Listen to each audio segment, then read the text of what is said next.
Estou eu aqui de novo para nossa segunda aula do dia 6 de maio. Bom, eu vou pedir para que agora vocês peguem a apostila de português, tá? Eu vou estar fazendo com vocês a correção da página 240 e 241. É a tarefinha que eu pedi para vocês fazerem em casa. Porque agora estamos fazendo tudo em casa, né, pessoal? É tarefa, é lição de sala. Então, vamos lá. Só para vocês saberem quem acertou aí a atividade de relacionar. As frases, lembram conhecidas? Cair a ficha, chegar de mãos abanando. Então, tá.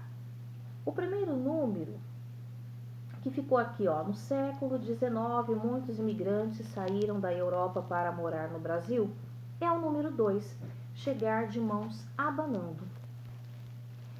O segundo quadro, que diz assim, ó, no passado, ao visitar um amigo, o dono do cavalo prendia o bicho em frente à casa, é o número 4, tirar o cavalo da chuva. O terceiro quadrinho, que diz, até os anos 1990, as pessoas precisavam de fichas para fazer ligações em telefones públicos. É o 1, que diz cair a ficha. E o último quadro, então, ficou o 3. No passado, era comum servir chá a uma pessoa doente. Então, tomar chá de sumiço. Então, quando você olhar aqui, olha,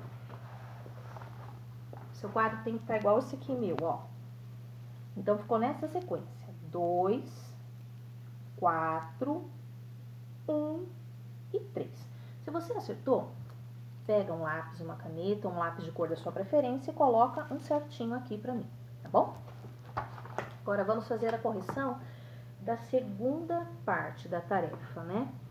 Escolha uma dessas expressões para escrever uma frase bem criativa, vocês já escreveram. A historinha da Mafalda e do Manolito já li ontem pra vocês. Aí a bolinha aqui da questão 2, que diz, então, caiu a ficha? Ou melhor, entendeu a piada? Explique por que Manolito demorou tanto tempo para apagar uma simples letra H.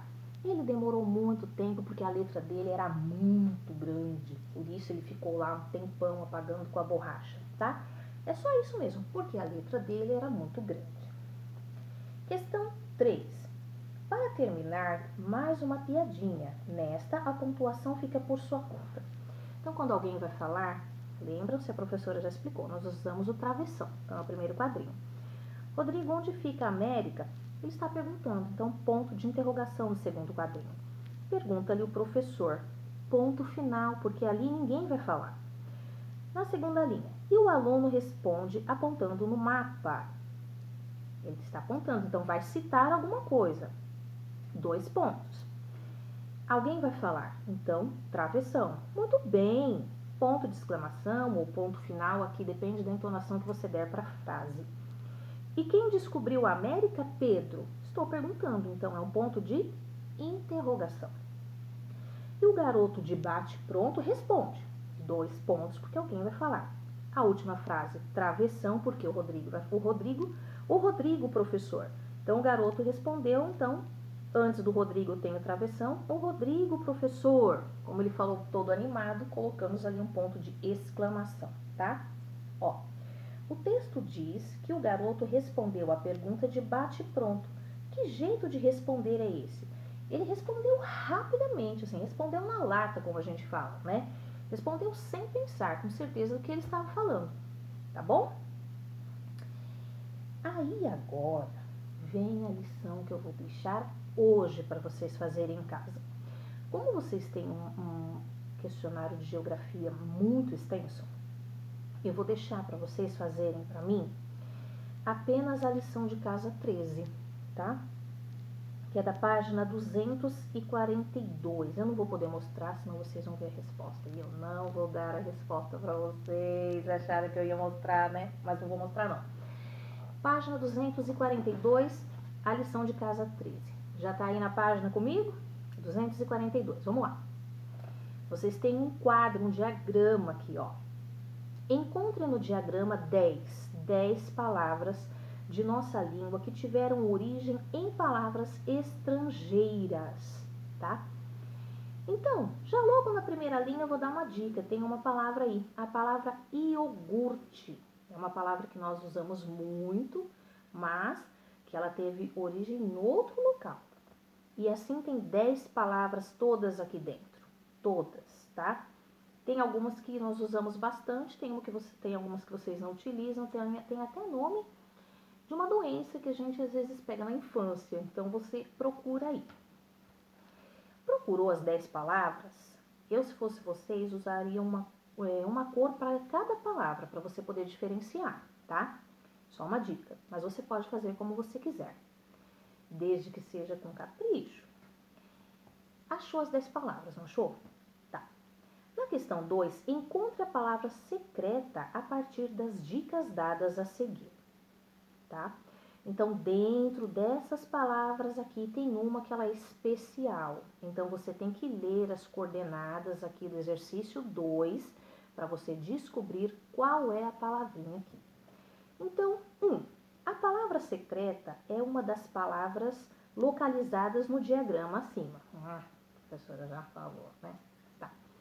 Questão 2. Ela não é de sílaba. Ai, professor, o que é de sílaba? Eu não lembro o que é de sílaba. De sílaba é uma palavra formada por 2 sílabas. Por exemplo, bife. Bife.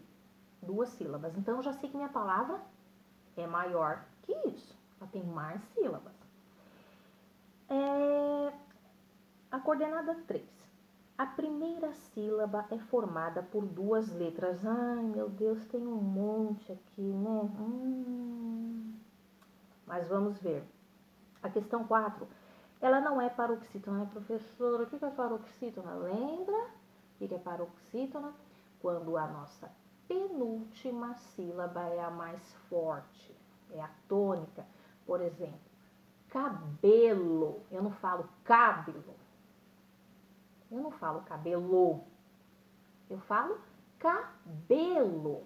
Então, ali a minha penúltima sílaba é a mais forte. Então, ela é a tônica. Então, você vai procurar uma palavra que ela não é paroxítona. Ela não é paroxítona. Então, ela pode ser proparoxítona, quando a antepenúltima sílaba é a mais forte. Por exemplo, médico. O médico já tem até um acento. Lembra que eu falei que geralmente as palavras proparoxítonas já vêm acentuadas. Se não tiver palavra assim, só pode ser uma palavra oxítona, ou seja, que tenha a última sílaba tônica mais forte. Por exemplo, sofá, coração, certo? Tenho certeza que você vai encontrar. Se depois dessas dicas você não encontrar, hein? Tem que relembrar mais o que é, viu? Tá? Sílabas tônicas. Tá bom, depois a gente conversa. A última bolinha e também a última questão aqui dessa lição 13. Crie uma adivinha cuja resposta seja a palavra secreta. Você lerá o seu texto para os seus colegas. Ah, não acredito.